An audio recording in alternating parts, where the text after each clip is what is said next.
The distress beacon had been broadcasting for 11 minutes before anyone answered.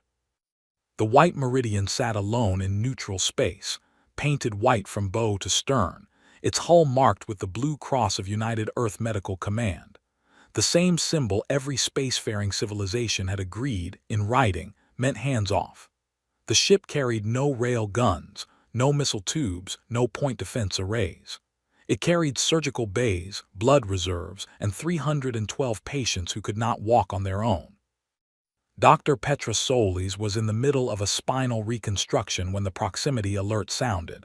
She did not stop working. Alerts in neutral space were usually debris. Usually. It was Nurse Aldrich who checked the sensor board and went quiet in a way that made Petra's stomach drop. "Talk to me," she said, still holding the surgical frame. "Volkai 4 ships, combat configuration." She finished the suture. She always finished. By the time she reached the observation corridor, the 4 Volkai warships had arranged themselves in a semicircle around the White Meridian. They were sleek vessels, dark green hulls, angular like broken glass. Beautiful in the way that predators were beautiful. Captain Rail Das was on the comm already, broadcasting on every open frequency identification codes, medical registry numbers, the Neutral Space Treaty Article numbers 1 through 9. His voice was steady. He had done emergency broadcasts before, never like this. The Volkai did not respond on any channel. Fleet Commander Zarath watched the human ship from his command deck and felt nothing particular. He had read the intelligence reports. Humans were a minor species, spread thin, politically fragmented, not worth serious attention. Their territory bordered Dominion space in 3 places, and they had, in recent months, been operating medical vessels near Volkai patrol routes. His superiors called it a nuisance. Zarath called it an opportunity. He did not hate humans. He simply did not think they mattered enough to fear. He gave the order in the same tone. He used to request his morning meal. The first shot took out the White Meridian's communication array. The second and third hit the engine block. The ship went dark and began to drift. Then Zarath's gunners fired 4 more times, and the White Meridian stopped being a ship. Petra was thrown into a wall when the first explosion hit. She grabbed a handhold and held on while the corridor lights died and the emergency strips blinked red. She heard the hull screaming, a sound no one forgets, and then a section of ceiling came down, and she moved without thinking, ducking into a side access hatch that led to the escape pod bay.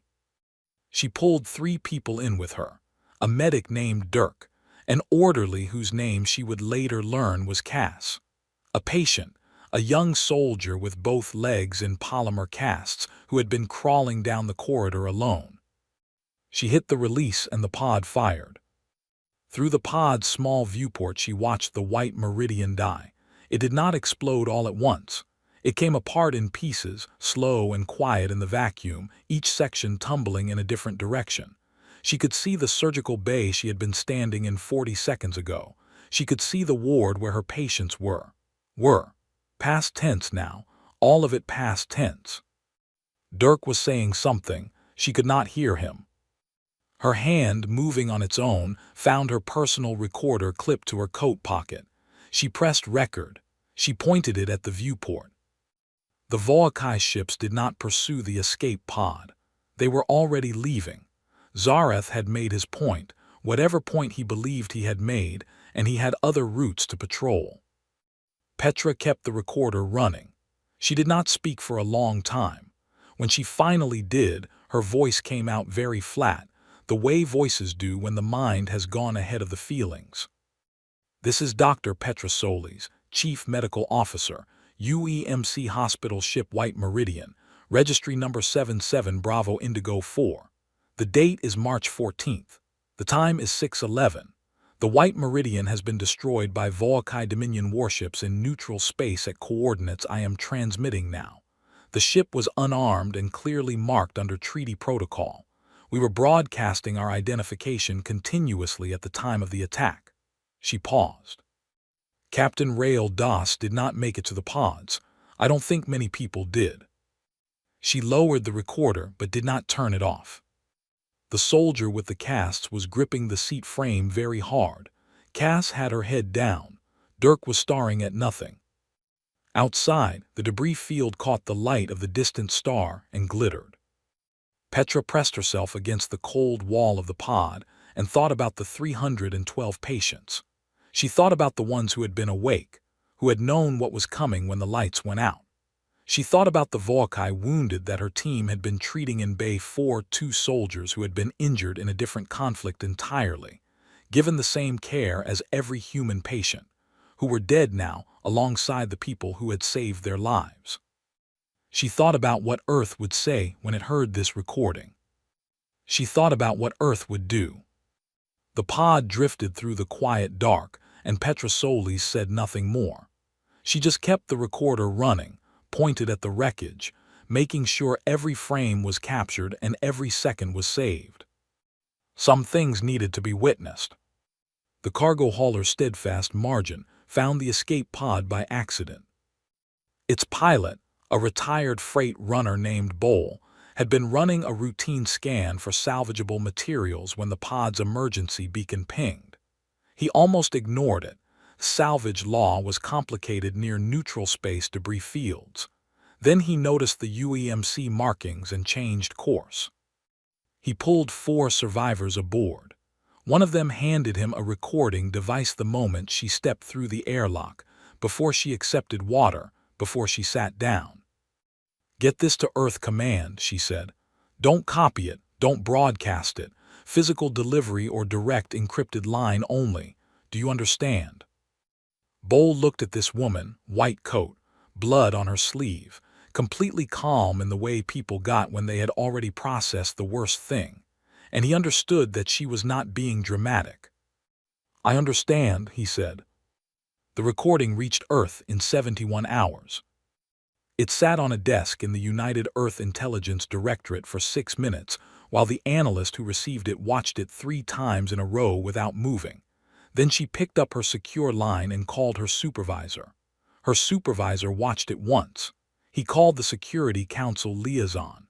The liaison called the Secretary General's office. The Secretary General watched it and did not say anything for a long time. In those 6 hours, 3 things happened that most people never read about in the history files. The first was that Ambassador Gideon Ash, stationed at the Volkai diplomatic annex on Relay Station Ovum, received a recall code, not a letter, not a message, just a 5-character code that every Earth diplomat was trained to recognize as, "Leave immediately, take nothing you cannot carry, do not explain yourself." He was in a meeting with Volkai trade attachés when his wrist unit buzzed. He looked at it. He stood up. The Volkai attaché, a tall official named Drensal, asked if everything was all right. Gideon Ash put on his coat, picked up his case, and walked out. He did not answer. He did not look back. The second thing was that Admiral Nora Vance was pulled out of a training simulation at Fleet Command on Luna. She was handed a sealed reader. She read its contents standing in a corridor in her simulation gear, which was not how she had expected to learn that her career was about to permanently change. When she finished reading, she handed the reader back and said, "Get me a line to the council chamber." The third thing was that the White Meridian's full passenger manifest was cross-referenced against the survivor list. The survivor list had 4 names on it. The manifest had 316. The Security Council convened at 200 hours. There were no empty seats. Petra Solis testified via secure link from the Steadfast Margins medical bay, her arm newly bandaged, her voice unchanged from the recording, flat, precise, without performance. She answered every question. She described the attack in clinical detail, the way a doctor describes a wound, not with emotion but with accuracy, because accuracy matters when you are building a record. One council member asked if there was any possibility the Volkai had mistaken the White Meridian for a military vessel. Petra said the ship was broadcasting its registry codes for 11 minutes before the first shot. The identification markers were lit. The hull was white with a blue cross. There were Volkai patients in Bay 4.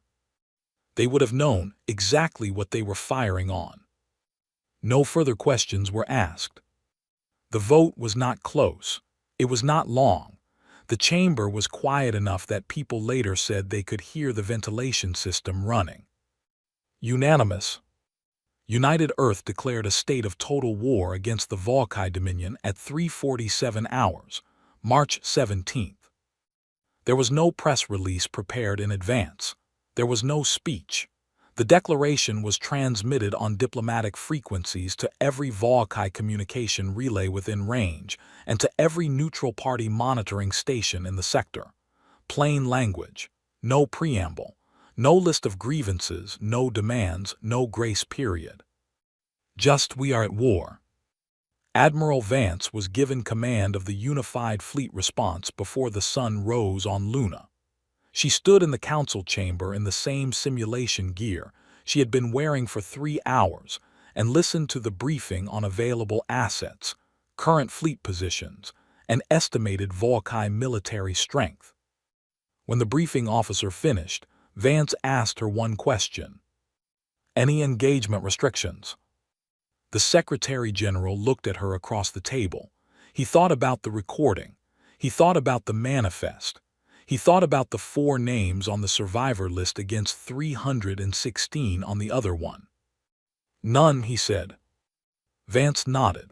She turned to her aide, a young officer named Ferris who was doing an excellent job of pretending he was not afraid. Get a secure line to every shipyard director on the construction list, she said. Tell them we are moving to full activation. Everything in dry dock, everything on the assembly frame, everything that can be made flight-ready within 30 days. She started walking. And tell them not to sleep. Ferris fell into step behind her, already typing. In the Volkai diplomatic annex, the attaché named Drensal stared at the empty chair where Ambassador Ash had been sitting. He had been trying to reach Dominion High Command for 2 hours. No one was telling him anything useful, but the recall code meant something, and the silence from the human side of every diplomatic channel meant something, and Drensal was smart enough to put those 2 things together. He sent a private message to his family. Then he sat down and waited to find out what he had helped start. The Volkai intelligence report was confident, detailed, and wrong in almost every way that mattered. It said Earth maintained a standing fleet of 38 active warships. It said human shipbuilding was slow and expensive. It said the declaration of total war was almost certainly political theater, a response to domestic pressure, something that would cool within weeks and result in a negotiated settlement. The report cited 17 previous Earth diplomatic incidents as evidence of this pattern.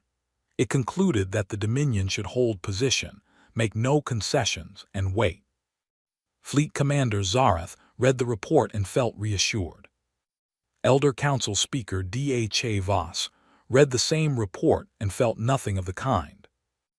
DHA Voss was old enough to remember when Volkai intelligence had been confident about other things that turned out not to be true. He pulled separate files, not military, not intelligence, old academic research on human behavioral patterns in large-scale conflict. The work had been done by a Volkai sociologist 20 years earlier and largely ignored because it was not useful during peacetime. DHA Voss read it in one sitting. The sociologist's conclusion had been simple. Humans were unusual among known spacefaring species because their response to catastrophic loss did not follow a cooling curve. Most civilizations, when struck hard enough, moved through anger into calculation. Humans, under specific conditions, particularly when they believed an act had been performed with deliberate cruelty against people who could not defend themselves, went in the opposite direction. They got more focused, more organized, more willing to absorb cost. The sociologist had described it as a threshold inversion. Past a certain point, humans stopped asking if they could win. They started asking only how. DHA Voss quietly drafted a private message to 3 neutral party ambassadors, flagged it as personal correspondence, and did not tell the council he had sent it. He hoped he was wrong about the humans. He was not wrong. On day 8 after the declaration, the first of Earth's reserve shipyards came fully online. It had been sitting at 40% capacity for 11 years, officially listed as a maintenance and retrofit facility. Within 72 hours of activation, it was producing 2 warships every 6 days. By day 14, 6 more facilities had activated. These were not old ships being repaired. These were new hulls, built on frames that had been quietly pre-assembled and waiting. Earth had been doing this for 3 decades, not building a fleet, but building the capacity to build a fleet at speed, because Earth strategists had always understood that the first weeks of a major conflict would be decided by who could scale fastest. Lieutenant Orenfeld arrived at his new posting on day 16. He was 24 years old, weapons certified on 4 ship classes, and had never seen actual combat.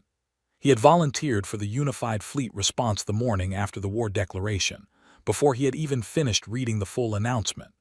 The Volkai patient records from Bay 4 had been included in the public release. 2 enemy soldiers, treated with the same care as humans, dead alongside the doctors who healed them.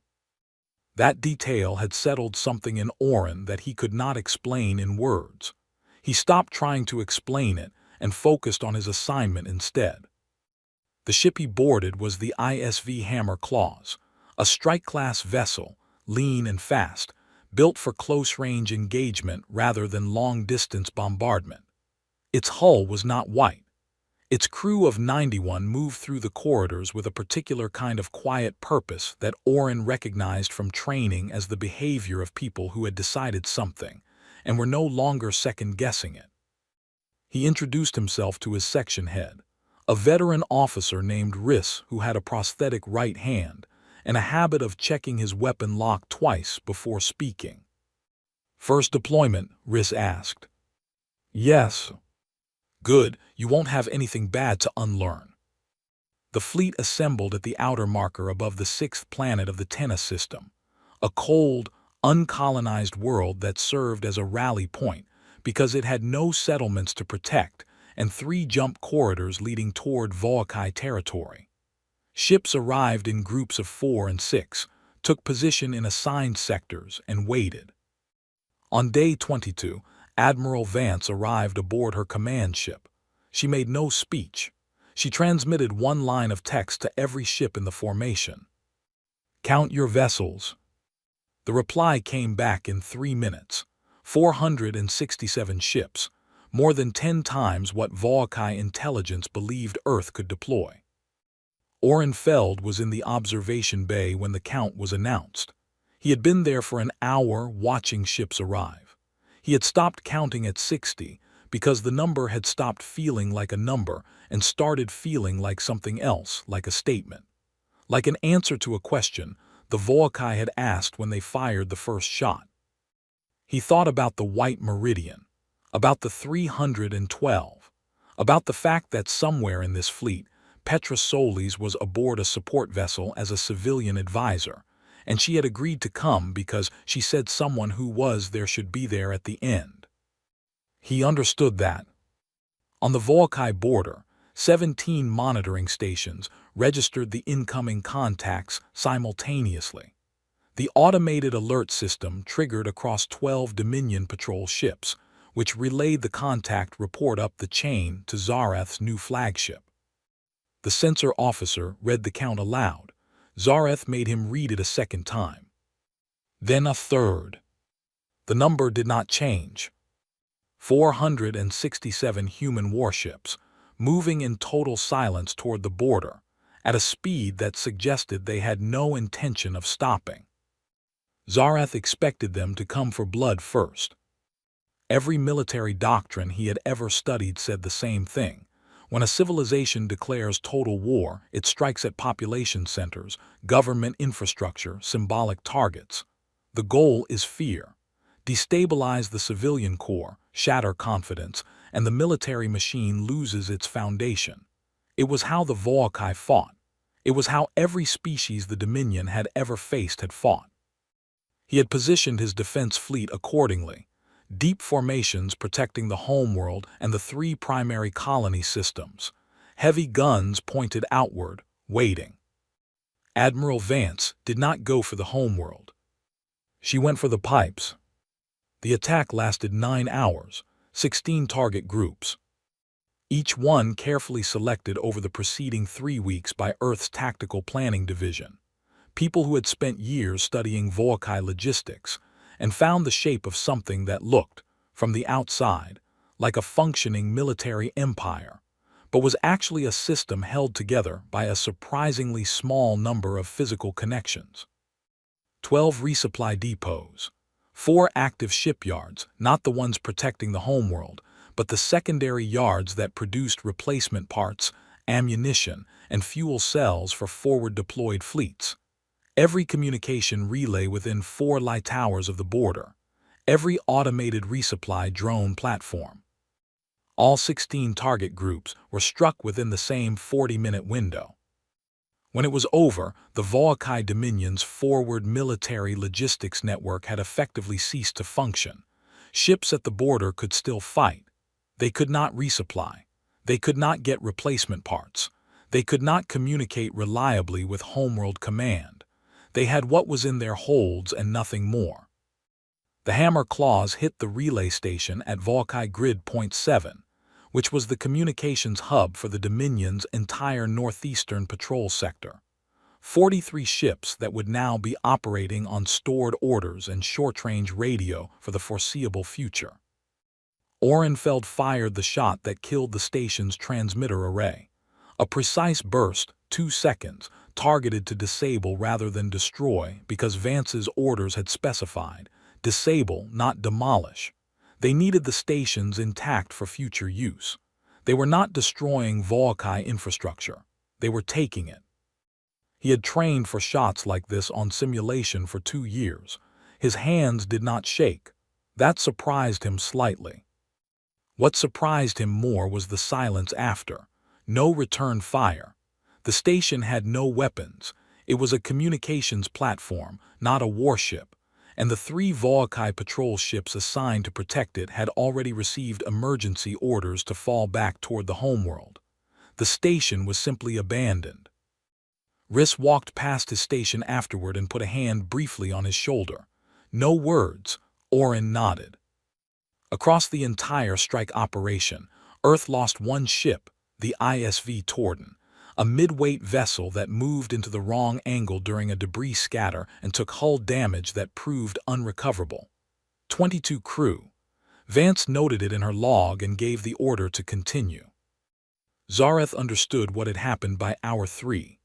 By hour 9, when the full damage report was assembled, he sat with it for a long time and said nothing. His second-in-command, a career officer named Breath, laid out the situation plainly. The fleet could still fight, but fighting without resupply meant every engagement was drawing down a pool that could not be refilled. The humans had not tried to kill Volkai soldiers. They had tried to strand them. "They want us to run out," Breath said. Zareth looked at the star map. "Then we don't give them time. We attack now while we still have full loads." Breath said nothing. The silence said enough. Zareth committed 220 Dominion warships to a counterattack, targeting a region of open space between the border and the Tenna rally point. A corridor that human ships would have to pass through to resupply their own forward elements. He reasoned that if he could control that corridor, he could cut their supply lines the same way they had cut his. It was, strategically, the correct move. Vance had predicted it exactly. She had left the corridor open deliberately. The Dominion fleet moved in. The corridor's flanking positions, which had appeared empty on Volkai sensors, were not empty. Earth had parked 60 ships there 3 days earlier, engines cold, no active emissions, their hulls coated in a new material that ate radar returns like cloth soaking up water. The Dominion fleet walked into a 3-sided engagement at close range. The battle lasted less than 4 hours. Dominion ships fought hard. Zareth had capable officers and experienced gunners, but they had been maneuvering toward an objective, while the human ships had already been positioned for an encirclement. There is a difference between a force that is moving and a force that is waiting, and the difference showed. When it was over, 71 Volkai ships had been destroyed and 30 more had been disabled. Zarath's flagship had lost its port drive and was venting atmosphere from 2 decks. Breath was dead.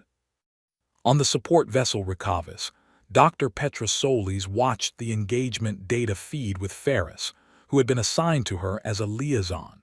She watched the numbers on the screen and did not say anything for a long time. Then she said, "How many of their crew were on those disabled ships?" Ferris checked. "Estimate puts it around 4,000. "Are we recovering them?" Ferris looked at her. "That's not standard in active combat." "It should be," Petra said. She sent a formal request to Admiral Vance through the liaison channel. She cited the same treaty articles she had cited about the White Meridian, different purpose, same law, persons in distress in neutral or captured space. Vance received the message. She read it twice. Then she authorized 3 recovery ships to collect Volkai survivors from the disabled vessels. It was not mercy. It was something more complicated than that. It was a reminder from a doctor who had lost 312 patients that the point of this was not to become the thing that had fired on the White Meridian. Zarath received a transmission shortly after, not from Vance, from one of his own officers being held aboard a human recovery ship, alive, unharmed, receiving treatment for injuries. Zarath stared at the message for a long time. Then he opened a line to the Elder Council. HFY Voss had been Elder Council Speaker for 19 years, and he had never once addressed the public without the Council's approval. He did it now anyway. He could feel the war collapsing inward the way old structures collapse, not all at once, but in the particular sequence where each failing part takes 2 more with it. The logistics network was gone. The forward fleet had lost 1/3 of its strength in a single engagement, and now the news about the Volkai survivors, 4,000 soldiers pulled from disabled ships, alive, treated, had reached the civilian population through channels HFY Voss's office had not been able to stop. It was supposed to be damaging, proof that humans were playing with them, collecting prisoners to use later. That was how the Dominion's internal media had initially framed it. It had not landed that way. The families of those 4,000 soldiers had received confirmation that their people were alive. The reaction was not gratitude toward the Dominion war effort. It was questions. Why did the enemy bother? Why did the enemy treat them? What were they actually fighting for? HFY Voss did not have good answers to those questions. What he had was the truth, and in his experience, the truth was the only thing that could sometimes slow a disaster. He released his statement on the public address network, bypassing the military communications blackout entirely. He said 3 things. First, that the destruction of the White Meridian had not been council policy. It had been the decision of one commander, acting on personal judgment, without authorization.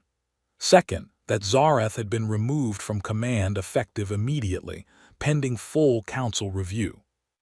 Third, that HFY Voss was personally requesting a communication channel with Earth authorities to discuss terms.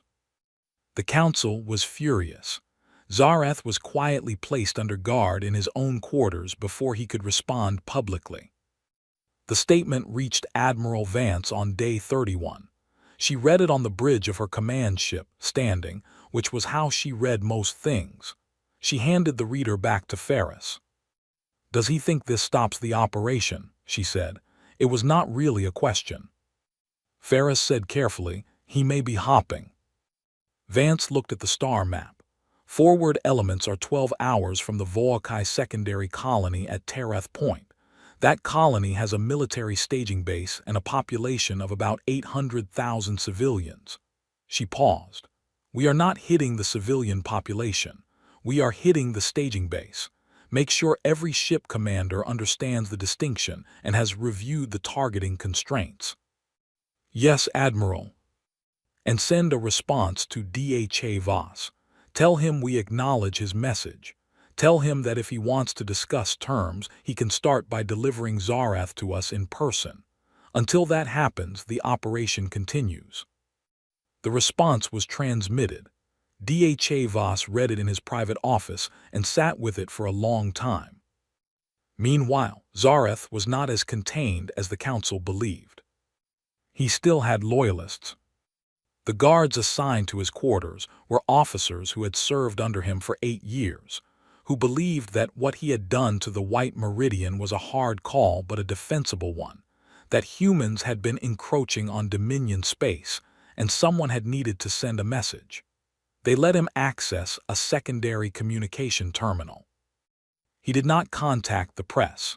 He contacted the 12 Dominion warships that had avoided destruction in the corridor battle, the remnant of his forward fleet, currently holding position at the edge of the Tereth Point system. Their commanders were loyal to him personally, not to the council. He told them to make a run at the human supply line, not a full engagement, a high-speed strike against the 3 Earth resupply vessels that had been identified running fuel and ammunition to the forward fleet. Kill the support ships, slow the human advance, buy the council time to negotiate from a slightly stronger position. He told them it would work. It did not work. Vance had not left her supply ships unprotected. The 12 Dominion vessels came out of their approach fast and found themselves looking at a response screen of 22 human warships that had been running silent escort for the past 4 days. The engagement was brief. Not clean, 3 human ships took significant damage and 1 Dominion vessel managed a ramming run that destroyed itself and 1 Earth escort in the same moment, but brief. 8 Dominion ships were destroyed. 4 surrendered. The supply chain was untouched. Orenfeld was in 2 of the closest exchanges his ship had been in so far. 1 shot came near enough to the hammer claws that the impact shockwave cracked 2 corridor panels and sent him into a wall hard enough to bruise 3 ribs. He filed a brief injury report, got taped up by the medic, and was back at his station inside 20 minutes.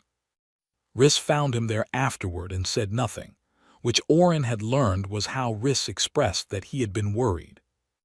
"I'm fine," Oren said. "I know," Riss said. "You're going to keep saying that until you're not, and then you'll say it twice as loud."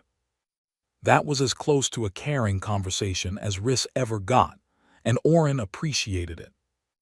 The news of the failed strike reached the Elder Council before it reached Zarath. When he finally heard it from a guard who had decided the loyalty had limits, he sat down on the edge of his bunk and did not move for a long time.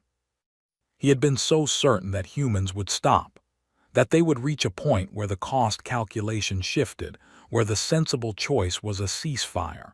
That was what civilizations did. They fought to a useful stopping point and then they negotiated.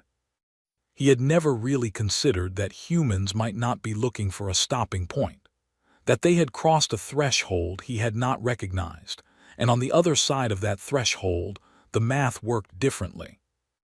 The council stripped his rank at 1400 hours on day 32. At 1600 hours, Zarath transmitted a ceasefire offer to Admiral Vance's flagship, from a personal terminal in his own name, without council authorization. She did not respond for 11 hours. When his unit pinged with an incoming message, he opened it immediately. It said, "Surrender is not a ceasefire. Send Zarath to us. Then we talk." He stared at it for a very long time. There was a knock at his door. The council guards had changed shift. These ones had different faces and different instructions. They were there to take him somewhere. Zarath arrived aboard the Earth carrier Resolute Margin in a transport with no weapons and a single council guard, which was the Dominion's way of saying, "Here, take him. We are done with this." He was placed in a holding room that was clean, well-lit, and had a window with a view of open space. No cell, no chains. He had expected something darker. He was not sure if the lack of theater was better or worse. The war formally ended on day 61. Not with a battle, with paperwork transmitted across a closed diplomatic channel while both sides' fleets held position and did nothing. The Volkai Elder Council, led by HFY Voss, transmitted an instrument of total surrender with all 17 council signatures attached. Earth's Secretary General signed the acceptance in the same room where the war vote had been taken 61 days earlier, at a table with one extra chair that had been left empty and was labeled with a small placard bearing the name, White Meridian. Nobody asked whose idea that was. Nobody needed to. Ambassador Gideon Ash led the peace negotiation. He had not spoken to a Volkai official since the morning he walked out of the diplomatic annex. He arrived at the neutral station where talks were held in a plain gray suit, sat across from HFY Voss, and opened his case. He did not begin with pleasantries. He did not begin with anger. He began by placing the full list of terms on the table and saying, "These are not negotiable in scope. Some details can be discussed." The terms were not designed to break the Volkai dominion. They were designed to prevent it from doing this again. Military restructuring, independent oversight of armed forces, mandatory participation in the Neutral Space Protection Treaty that the Dominion had technically signed 7 years earlier and largely ignored. A formal reparations schedule, not a punishing one, but a real one, payable over 12 years, directed specifically to the families of the White Meridian dead, and to a permanent fund for neutral space medical vessels. There was one additional term that was not about money or military structure. Before the signing, HFY Voss was required to read aloud on the record, transmitted live on open frequencies, every name on the White Meridian's final manifest, all 312 of them. Captain Rail Das first.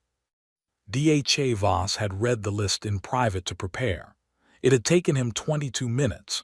Doing it in public with the feed running took 31 minutes because his voice failed him twice and he had to stop. He did not ask to skip any names. When he finished, the chamber was quiet for a full minute before anyone spoke. Petra Solis was present as an Earth civilian witness. She sat in the back row. She had not slept well in 61 days.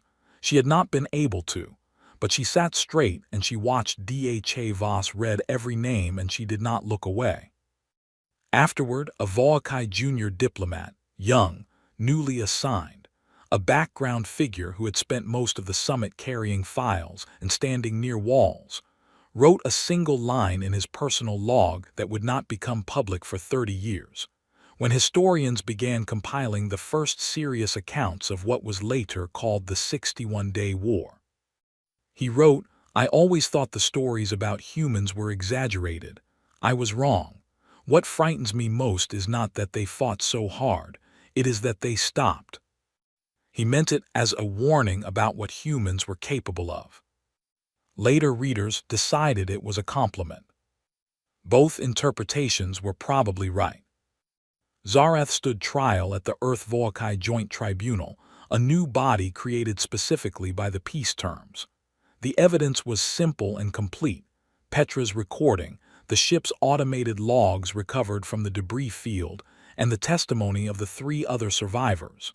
The trial lasted 6 days. The verdict was unanimous. He received a sentence of permanent removal from military service and 40 years of supervised detention in a Volkai civilian correctional facility, not on Earth, not in an Earth prison, but under Earth monitoring and with right of inspection. HFY Voss had suggested this arrangement. He said it was important that the Dominion itself hold its own officer accountable in a Dominion institution. Earth had agreed, cautiously. Whether that worked the way it was supposed to was a question for the next 40 years. Orenfeld walked off the Hammer Claws on day 63, 2 days after the signing, when the fleet began its return to Earth staging positions. He had 3 cracked ribs, a partial hearing loss in his left ear from the close-range engagement in the supply corridor, and a collection of small scars that a medic had described as character. He found a quiet spot on the loading platform and called his family. His mother answered on the second ring. He asked about home. She talked for a long time, small things, normal things, the kind of things that happen when someone has been away for 2 months and life has kept going without them. He listened to all of it. When she finally asked how he was, he said he was fine, which was partially true and partially not, and would take some time to sort out completely. He stayed on the platform after the call ended.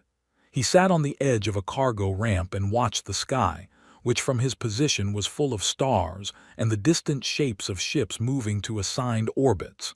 Ships that had, 61 days ago, looked at 467 of their own kind assembled in silence and understood what that meant. He thought about the names HFY had read. He had watched the feed from his bunk the night before departure, all 31 minutes of it. He thought about Petrosolis sitting in the back of that chamber, and what it cost a person to hold themselves together that long for a reason that mattered. He thought about the 4 Voakai crew members recovered after the supply corridor battle, alive, treated, now on their way home under the prisoner exchange clause of the peace terms. He had not expected to care about that. He had found, unexpectedly, that he did. The stars did not offer any conclusions. They were just stars. He sat there until the platform crew needed the ramp. Then he stood up, picked up his bag, and went to find his next assignment. The war was over. That was the thing about wars eventually. They ended. What came after was the harder part, and it took longer, and nobody gave you a manifest for it, just a direction to walk in, and the reasonable hope that it led somewhere worth going.